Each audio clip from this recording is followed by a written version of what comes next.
Council യോഗത്തിൽ നിന്നും LDF അംഗങ്ങൾ ഇറങ്ങിപ്പോയി. കൊല്ലം കോർപ്പറേഷനിലാണ് LDF അംഗങ്ങളുടെ പ്രതിഷേധമുണ്ടായത്. ജനങ്ങളെ ബാധിക്കുന്ന വിവിധ വിഷയങ്ങളിൽ കോർപ്പറേഷൻ അനാസ്ഥ കാട്ടുകയാണെന്ന് LDF അംഗങ്ങൾ ആരോപിച്ചു. വാക്കൌട്ട് നടത്തിയ അംഗങ്ങൾ കോർപ്പറേഷനു മുന്നിൽ കുത്തിയിരുന്ന് പ്രതിഷേധിച്ചു.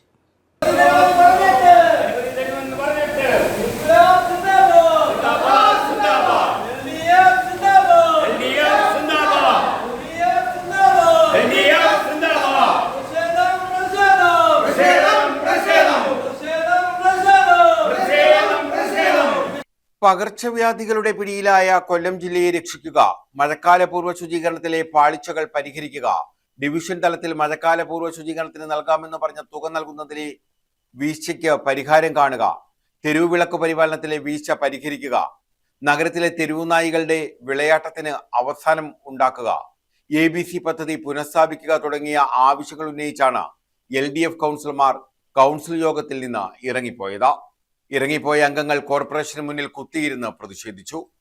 ബീച്ചിലെത്തിയാൽ എലിയുടെ കടിയേറ്റ് ചികിത്സ തേടേണ്ട സ്ഥിതിയാണെന്ന് LDF അംഗങ്ങൾ ആരോപിച്ചു.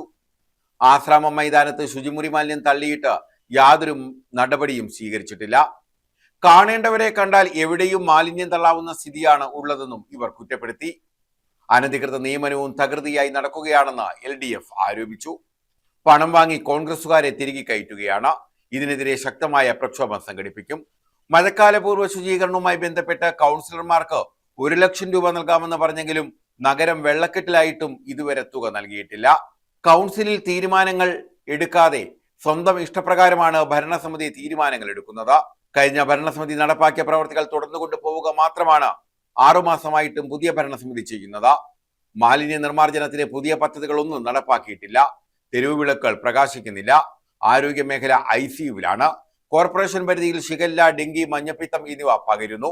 പ്രതിരോധ നടപടികൾ ഒന്നും തന്നെ സ്വീകരിക്കുന്നില്ലെന്നും LDF കൗൺസിലർമാർ ആരോപിച്ചു. LDF പാർലമെന്ററി പാർട്ടി നേതാവ് C ബാബു, കൗൺസിലർമാരായ രാജേന്ദ്രൻ, റാഫി, പ്രശാന്ത്, മുസ്തഫ, മഹേഷ്, സുജ, അജീന പ്രശാന്ത് എന്നിവരുടെ നേതൃത്വത്തിലായിരുന്നു LDFന്റെ ഇറങ്ങിപ്പോക്കും പ്രതിഷേധവും. ന്യൂസ് ബ്യൂറോ, കൊല്ലം.